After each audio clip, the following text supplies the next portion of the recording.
G'day, legends. I hope that you are having a fantastic day and a fantastic Friday leading into the weekend. Now, today we have a lot to go over, so however long this video is, I do apologize. But what we're going to talk about is we're going to look at a Lithuanian intelligence report that has come out speaking about how much longer that Russia can continue the war at the pace that we're currently seeing, the sanctions, all of this. And it's a really interesting report. I'll link that down below. It's 40-something pages, but I think it is worth going through and having a look at what's happening between Russia, Belarus, China. There's a lot in this. We're going to speak about China and a leak coming out of there that is very significant. We're going to look further at some information I've got around the strikes against the HIMARS systems, and I'm going to try and link this into what we've maybe seen out of another intelligence report also.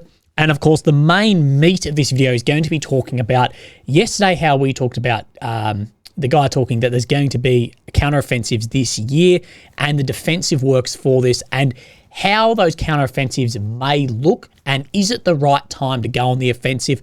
And of course, we're going to have a look at the maps and an evacuation of many settlements as well. Now, quickly, just off the bat to get it up and out of the way, both the US and the UK have put out reports for extremists with imminent plans to target large gatherings in Moscow, that US citizens, UK reads very similar, should be advised to avoid gatherings over the next 48 hours for a do not travel security alert there. So not really sure what is happening here, but just thought I'd get that out of the way. Now, what are we going to have a look at? Let's maybe do the China one first, because I think this will be the faster one. Now, when I was reading through this, it was an oof size, maybe extreme. It is very large, and it has, things like this have very, very serious consequences. Myself being a serviceman at one point in my life too, don't join the services if you're going to just betray your country.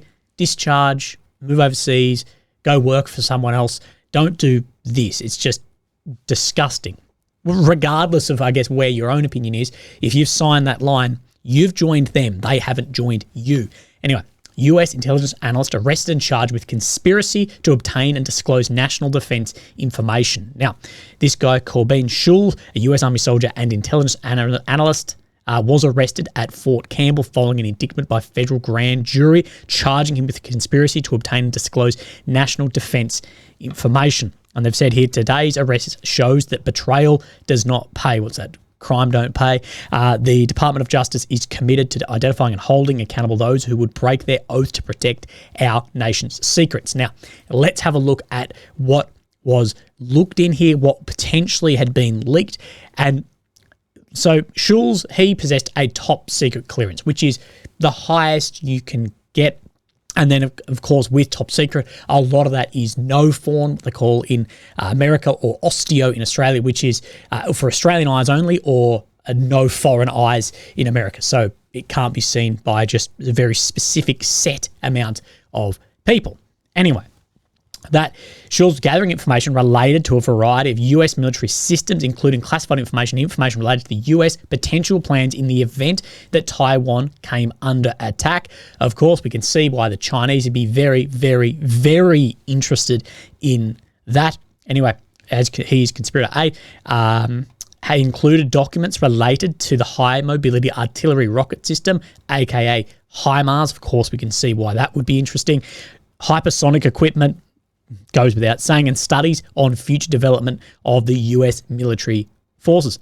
Studies on major countries such as the People's Republic of China and summaries of military drills. In exchange for this documentation, approximately $42,000. Now, $42,000? Mate, get a full-time job and you won't go to jail for the rest of your life. Like, if it was $420 million, then maybe I can see where you're coming from, but 42 grand, come on, dude. Barter. At least barter. If you're going to leak this, at least barter. It's unbelievably low. But during the course of the conspiracy, Schulz sent conspirator A, so conspirator A is like his handler. I'm thinking of who's actually collecting these. 3 documents that violated the Arms Export Control Act of the AECA, included Air Force Tactics, Techniques, Procedures Manual for the AH-60 helicopter, tactics procedure for the F-22. As we've seen, China love to copy amount of equipment, whether Soviet or Western equipment, and rebuild them. So we're probably going to see an F-22 like off Wish come out, and procedure manuals for intercontinental ballistic missiles. All of these incredibly classified bloody systems that has been leaked there for the wage of a full-time job. So that is very big, and you've just ruined your life, mate, and really gone against any oath that you've got either. Now, how big actually is this? What exactly was leaked? Are they downplaying it? We don't know. But again, China, Russia, Iran, North Korea, they all have military industrial bases. Some can produce a lot of arms, some can produce technology, and there's going to be a lot of information shared across there. Now, only this week we saw then the first HIMARS system confirmed taken out by Russia in Ukraine, some 60 kilometres or 50 kilometres behind the front line, add 10, 15 Ks for the distance that missile would have had to travel as well, if that makes sense. Now, I have someone with some more knowledge than us who's spoken to me specifically about the HIMARS systems. Now, some observations about the question you raised regarding whether Russians got lucky with the HIMARS or somehow figured out something new. Both systems, rumoured to have hit the HIMARS, either the Iskander or the Tornado, of course that's people speculating it was one of those two, have something in common. As far as public knowledge go, they can only fire GPS or GLONASS, which is like Russia's version of GPS, with potentially a bit of optical guidance in the terminal phase. This means that they can only hit a static target, or basically status, or targets that only move a little bit between launch and impact. Now, the whole point of the HIMARS is to be very mobile, of course, high mobility system. Normally, you wouldn't be able to hit one of these if we assume that it's indeed one of those systems. Most likely the Tornado S for what I mentioned in the video. You can see it like airburst. So I see three possible explanations. One, A, the HIMARS broke down. The crew was waiting for another vehicle to tow it back to safety. The Russians noticed, and for once their targeting loop was short enough to hit it. Maybe the hints at improvements in the targeting loop, or maybe the Ukrainians effed up and took a really long time to tow it away. B, the HIMARS was fine, but just happened to be parked too close to the front line for a short time. The Russians noticed the HIMARS wasn't moving without necessarily knowing why. Perhaps the crew got careless and complacent and decided to give it a shot, figuring that at worst they'd just waste a couple of missiles, and they got lucky. This would suggest uncharacteristically quick decision making from the Russians, and I think it's a bit unlikely, but maybe. Now, C, the HIMARS wasn't hit with an Iskander or Tornado, but with a laser-guided weapon. This would be suited to a moving target, though it wasn't moving at the time of the hit. And the presence of the Russian drone in the vicinity, evidenced by the fact we have footage, suggests it's possible. But the drone could have designated the target. But then, what drone would this be? And what was the vector for the weapon? In fact, what was the weapon? The All-30 drone is supposed to have a laser designator, so it like paints it and then something can hit it. But I'm not aware of a Russian system that could carry laser-guided munitions this far from the front line, except for, of course, a fighter jet, but I doubt they'd risk it. Could be some new drone we don't know about. So a lot of potential in this. All in all, I think A is the most likely, that is the breakdown, and they probably just got lucky that a HIMARS broke down so they could take it out.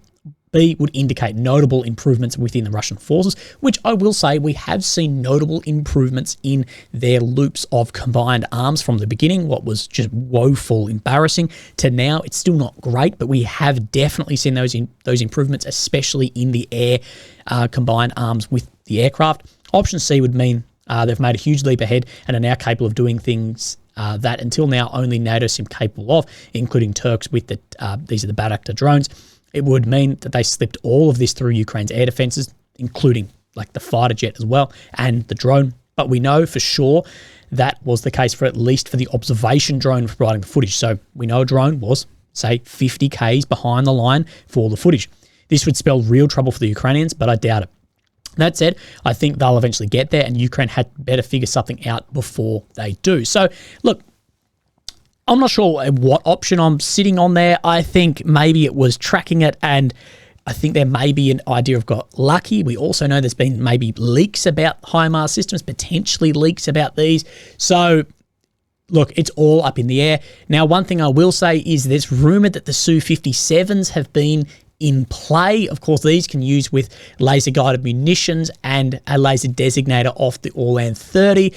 So, again, not really sure. Now, we need to talk about counteroffensives and defensive works buildup. Now, this came out yesterday, and we've gone over this in yesterday's video, but Ukraine's ground forces commander has come out and said that there are, severe ammunition shortages, which we know, but that the goal is to stabilize the front, to destroy the enemy as much as possible, regroup as much as possible, create offensive groupings, and conduct counteroffensive actions this year, but it is being limited by weaponry sent from Western allies, more so the US, but looking to stabilize the situation and switch to more actions and take the initiative. So going back on the offensive. Now, I have spoken many times, and I spoke in the video yesterday, and people have even quoted me on this, saying, what has changed between last year this time and this year this time?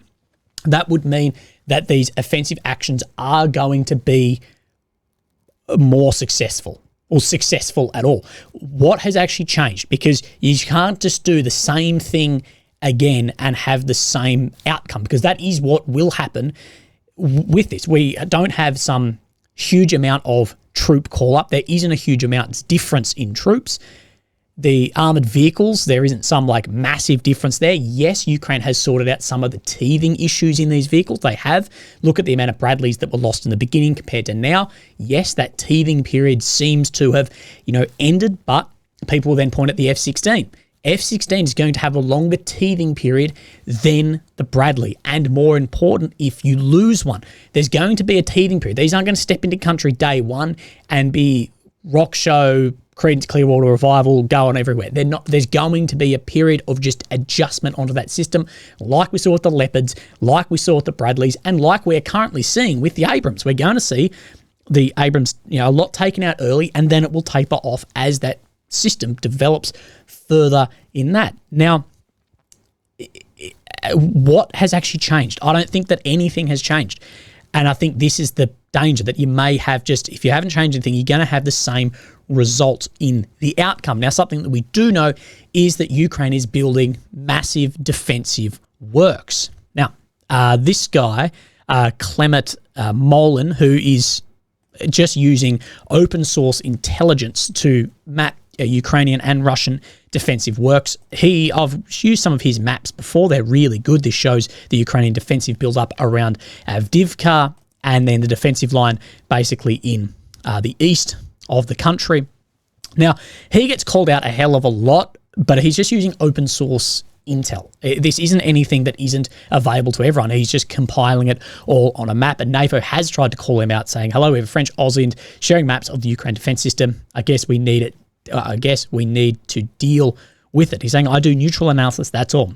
Did you not say anything when even more precise maps were published on the Russian defenses? No, because you have a bias. Me, no. So he's just unbiased, and of course memes like this are heading around.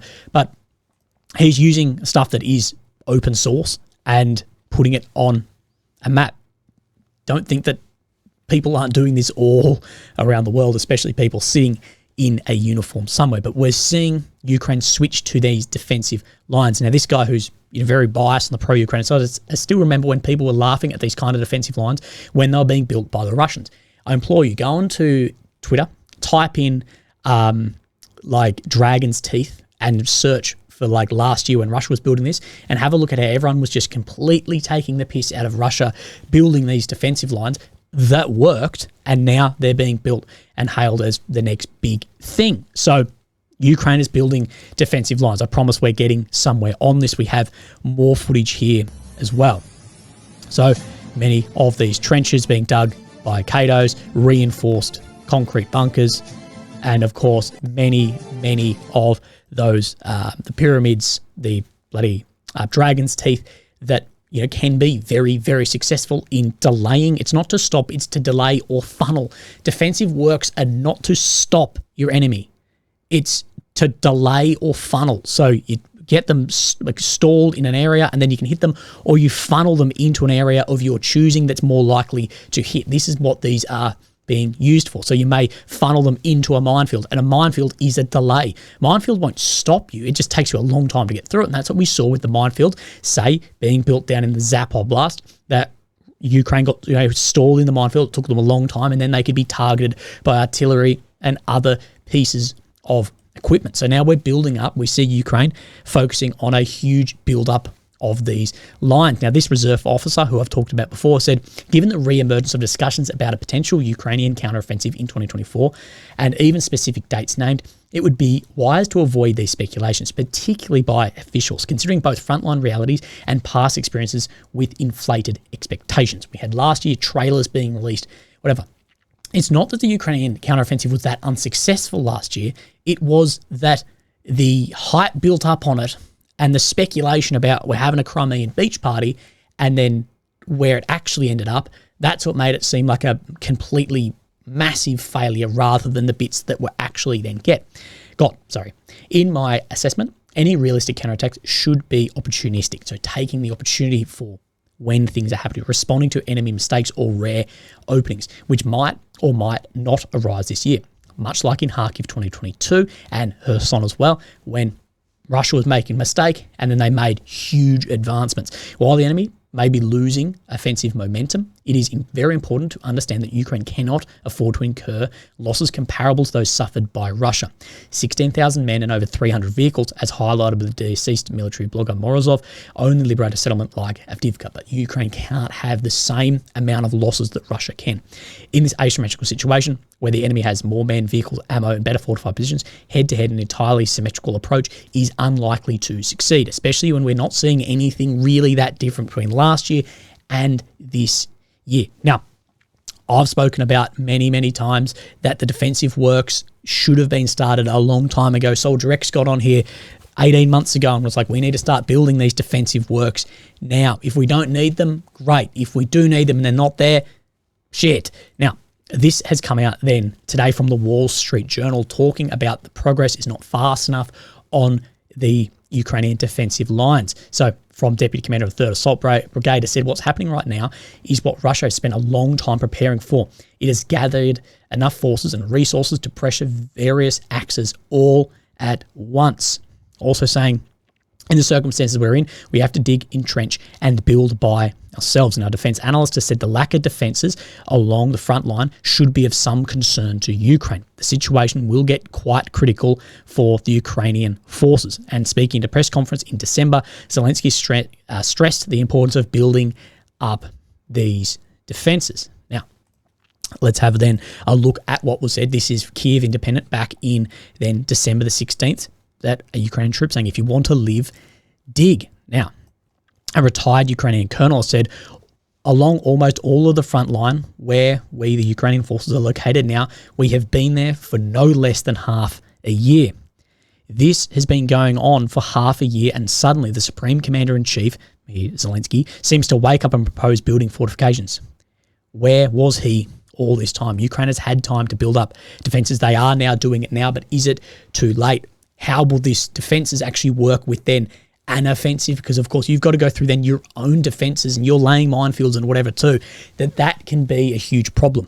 Personally, and I know I'm adding my own 2 cents in here, I think this front line may end up being where it is, maybe where this ends. I think that we're going to see these are all the Russian defences, and we're starting to see, if we bring up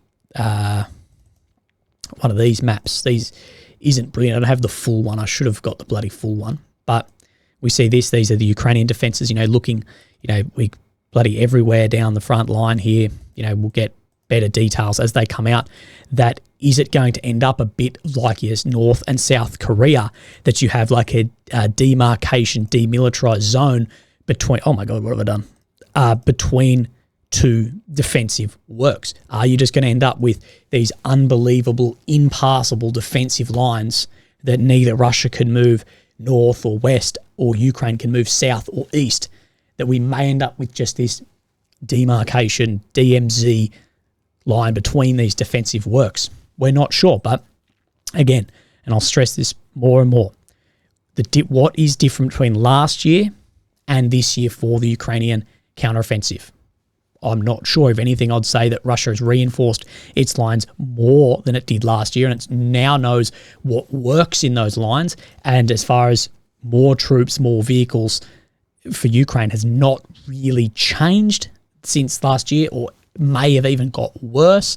So again, I think people need to really put lower expectations of where these offensives may get to. Maybe we'll see a mistake made by Russia, and similar to Kherson, Kharkiv, where we see these massive sweeping offensive actions. But I think this late in the war, that is a reduced expectation, I'll say, of that happening. Now, let's have a look at the maps, because it'll be quick, and I know it's probably what you're here for. So Chasiv Yar, of course. Now, nothing really has changed on these maps at all on the deep state. So there's no change. We're not even going to go through the days. I believe there's a small shift just up in the north. I will show you if I can find it. Yeah, just here near Yahidny, showing Ukraine got a little bit of land, but other than that, no change. So, of course, we're talking Chasiv Yar. This is Bakhmut, that Russia are trying to get the high ground in between Klashkivka and Ivanovsky to then assault into Chasiv Yar. And this is what the MOD said today. Russian forces continue attacks intended to expand control around the town of Bakhmut in eastern Ukraine, which Russia seized in May 23. Its forces have advanced to occupy eastern parts of the village of Ivanovsky and are attacking positions in Boronivka. That's, of course, up in the north. On this axis, Russia's immediate operational objective is almost certainly to seize Chasiv Yar, located approximately 5 km from the front line. Despite some gradual tactical gains, it is highly unlikely that Russian forces are currently able to attempt a full-scale assault on the town. What we do know is a hell of a lot of fabs are being dropped in Chasiv Yar. Something I did miss yesterday when we saw that video of one going in. You can see the fab wings out as it has glided onto glided onto its target here. So we're seeing an increase in the air power in here. Now, we do have some updates for you. So let's do the one in the north up here on the Seversk front. So Seversk, Bilarivka here, and then we will look at this one. So no major shifts here, but you can just see the yellow here. It's really hard to see in the yellow Surik, but situation on Seversk front. Russian army took control over the small hill northwest of Zakhidia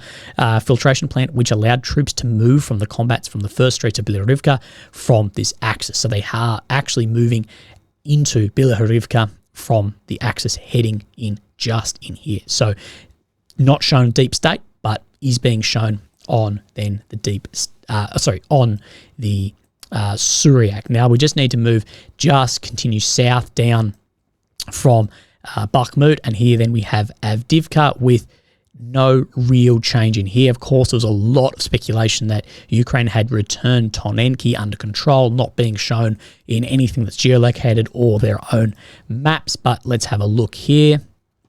Now, of course, this is Tonenki here, and this is Orlivka. So Tonenki, Orlivka, these two areas here, but west of Avdiivka during the last 2 days, Russian army advanced south of Orlivka, down here, reaching the dam of this pond and the plantations adjacent to the northern part of Tonenki, what is called the Garden, where clashes with the Ukrainian army are taking place. Now, if you ask me, these maps are looking very, very similar, which then we do like here. So you can see this pond where it is reaching around, very similar. So we can pretty much confirm that is where that is laying. Now, just to the south, we come down in Pervomaysky here, as we do have another update from Suryak here. Now, situation northwest of Donetsk City. During the last 3 days, Russian army took full control over the dam of the Kersha Pond and some parts of the grey zone adjacent to the I can't pronounce it, pond. So it has closed up a bit of a gap in just through where my cursor is here,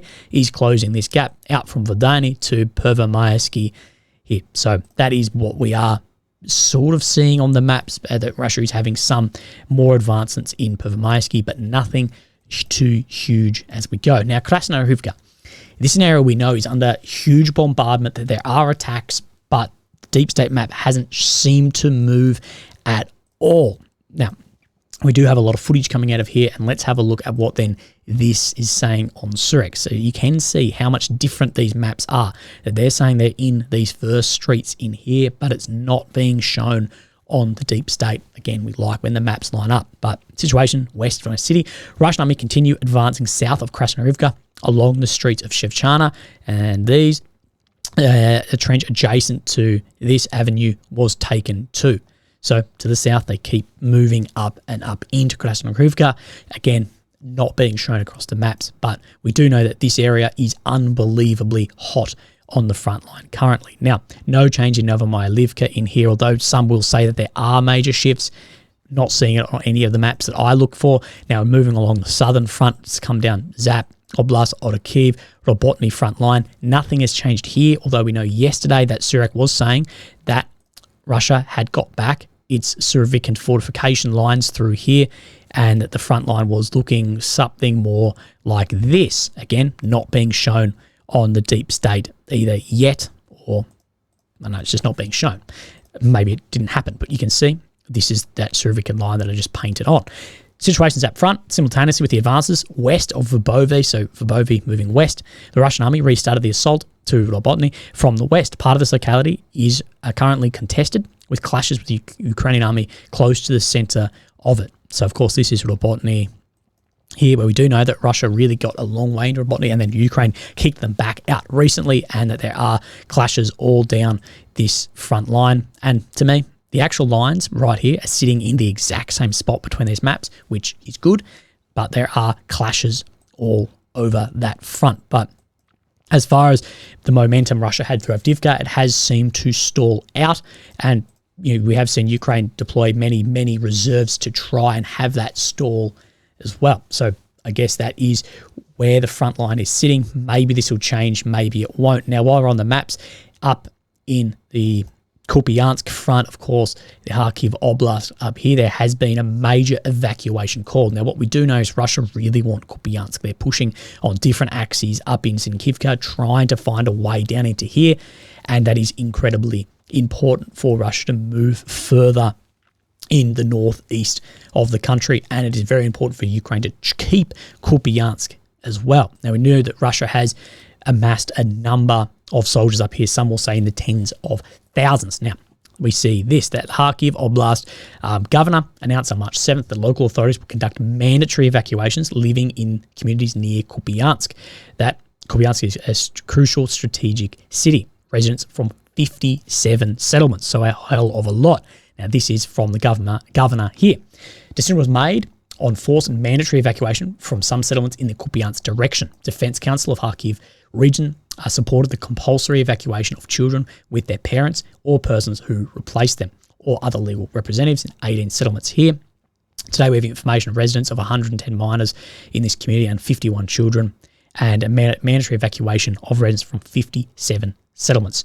So there is a hell of a lot going on in this area, and we have seen in the past few days that Zelensky has said that Kharkiv is not safe for residents to return to yet. So again, keep your eyes on that. A lot going on now. Something we do need to look at. I probably should have put this earlier in the video because everyone would have clicked off, and I think this is very interesting, is we have an intel report from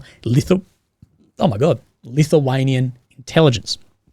Now, firstly, what we need to just have a look at is, I guess, this is 41 pages. You should have a look through this if you want, but you can see, maybe I've cropped it out, but, oh no, I've still got it. This is the thing, and this is one I've got backwards in my numbers. Now, this is just like a key that short term is 0 to 6, near term is 6 months to 2 years, medium, blah, blah, blah. So you get how this will work for the language that's further in this report. Now, this is just the summary that Russia is, let me bring this up so we actually know the terms, that Russia is allocating enormous resources to the war in Ukraine and shows no inclination to de-escalate the situation, even though it is failing to achieve its operational objectives. That Russia is preparing for a long-term, so here we go, long-term, 6 to 10 years, confrontation with NATO, and has embarked on a major reform of its armed forces that will take at least several years to a decade to actually change that. If you remember, I've talked about one of my friends that works in finance, talking about Russia's economy could take 3, 5, 7 years to actually switch into the ability to make this, as well as just to restructure defense takes a long time. Russia has financial, human, and material and technical resources to continue the war at a similar intensity in at least the near term. So people are saying in at least the near term is probably the higher near term to low low, medium term. So people are saying it's probably more close to these 2 years, when they're saying at the least the Russian economy is holding up better than expected thanks to oil prices, state investment in the military industry. And of course saying that they're trying to get international support, trying to display that they do, when it's really, they're saying it's more that it's Belarus, North Korea, Iran. Although we know that those countries have supplied stuff that does really matter for Russia, just as far as dumb shells. Talking about Belarus's regime threat perception is driving force behind intense activity in Lithuania, and that Russia then putting the nuclear ballistic missiles in Belarus has had a big change in Lithuania's area of operations as well. So we can see, of course, this is Belarus and Lithuania have the border here. Something I forgot, damn. Sweden, welcome to NATO. I should have put that right in the beginning, but Intel report number 2. Despite the continued priority of the war against Ukraine, Russia has already begun its large-scale reform of its armed forces, announced in late 22. So what I would say is Russia in early 22 really got their ass handed to them, have gone, we need to change up everything and go from there. Restructuring is a long-term project. Again, long-term, 6 to 10 years. That will require effort and resource from several years to a decade. Russia is engaged in 2 parallel processes. It is both compensating for its losses in Ukraine and creating new capabilities for a long-term confrontation with the West. So that 6 to 10 years where we could see something there, and the replacement of forces. So I think this Intel report is very interesting. It's definitely worth going through if you are interested. Now we have one folder left. I'm trying to think if I've forgotten anything. Interesting. I thought this was going to be more like an hour-long video, but we have the last one named Major Macron. Now, of course, Macron, president of France. Now, he has been quoted as saying, the Greens party minister recounted Macron saying Putin obviously has no limits. Said it was extremely worrying to see that Macron tell the meeting, we must show that we have no limits too. Of course, this all comes after Macron spoke about the potential of deploying French soldiers, NATO soldiers, into Ukraine, that we shouldn't have this idea that we can't do that, and that he stood by this, although he's received criticism from basically the rest of NATO about this. Now, president of the far right National Party, now I'm not sure if this is actually far right or it's just media that put as anything other than the extreme left is far right apparently, but said he pleaded with Macron saying not to go to war with Russia. The president's thinking includes no limits and no red lines, coming from the Greens, who typically are on the far left, and the right as well, both saying very similar things, that Macron is saying that there's no limits and no lines against that support. And of course, Medvedev from Russia has come out with this. Macron said there are no more red lines and there are no more limits in terms of supporting Ukraine. Then that means Russia has no more red lines left for France. Again, we're not going to see an attack from Russia into France. And if we do, then that is a line that no one should want to cross, having nuclear powers doing this. But could we potentially see French soldiers deploying to Ukraine? Personally, I just don't think so, with the other EU NATO countries saying we're not going to do it. Again, France is powerful, but I think with the rest of NATO leaning on them where things can get drawn in, I just can't see him going against that.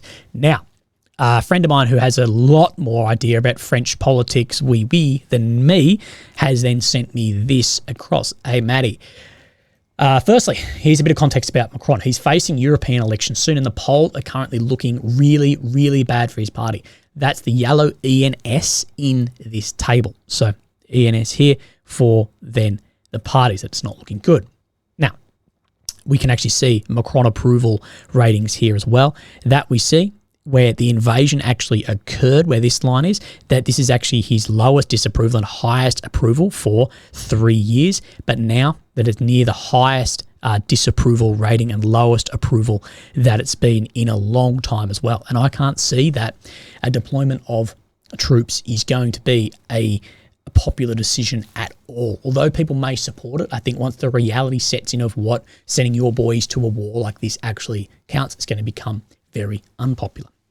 Now, he's not necessarily the only European leader in such a situation, but on top of this, one, he's really, really unpopular in France, and the current farmers' crisis isn't helping, but it was really bad to begin with. He doesn't have the majority in the National Assembly, lower house of the French Parliament. He doesn't have the majority in the Senate, the upper house. In fact, his party only has a tiny minority there. Through the largest party in the Senate is the traditional right-wing party, which isn't necessarily always hostile to him. His party has very, very few local elected officials. For example, in French cities of more than 100,000 people, they only have one mayor. They claim some 10,000 city council elected officials, but most of these are just sympathisers who aren't officially affiliated with their party. And according to a newspaper who actually counted, there are only 892 who are actually officially part of the party. That's out of 36,000 municipalities in France, which have anywhere from 7 to 69 nice, elected officials each, depending on their size. So skewing numbers a bit, not wrongly, but in your favour, which was what we see everywhere. But about and of course there's protests all over France from the farmers, and of course Macron is not very popular. He was elected in 2022, and France has 5-year terms, I believe. Correct me if I'm wrong. That's just off memory. But so he kind of needs a win, or at least a not too terrible loss. He and his party have always been very pro-EU, modern, completely aligned with the establishment and technocratic. So symbolically, if they lose this election, it looks bad because in some sense, the EU is kind of their thing. But it's not just symbolic. I don't know how it works in Australia, but in France, it's common for elected officials to transfer part of their salary back into their party's budget. If you don't have many elected officials, well, your party has to work with a smaller budget. Makes it hard to win elections. Okay, this links into where he's speaking about those actual elected officials. This is why I suspect Macron is just posturing to look tough and earn some votes for the European elections. I doubt anything will come of this. So very interesting to look at. And I really thank you, you know who you are, for the support. Speaking about the French posturing, what may happen. Personally, I just believe it is trying to win votes, posturing. I can't see that over now into the third year of the war, we're going to see NATO troops go into Ukraine, and the change in how the situation is going to look, and especially if the US, Germany, the UK are not prepared to do it, I think they'll be putting the hard work on Macron, saying, bonjour, don't fucking do this. But we're not 100% sure. Maybe we will, maybe not a combat capacity. Maybe we'll see what the UK has done with guys deployed into Ukraine to help on systems, or we see the systems that are in like the Black Sea continually, looking and supplying intel into Ukraine, maybe. But I can't get rid of that. Legends. Long one, wordy, I know. I hope that you are having a fantastic day and a fantastic weekend. I'll see you tomorrow. I'm going to have a beer because I'm having a birthday party tonight. Okay, bye-bye. Cheers.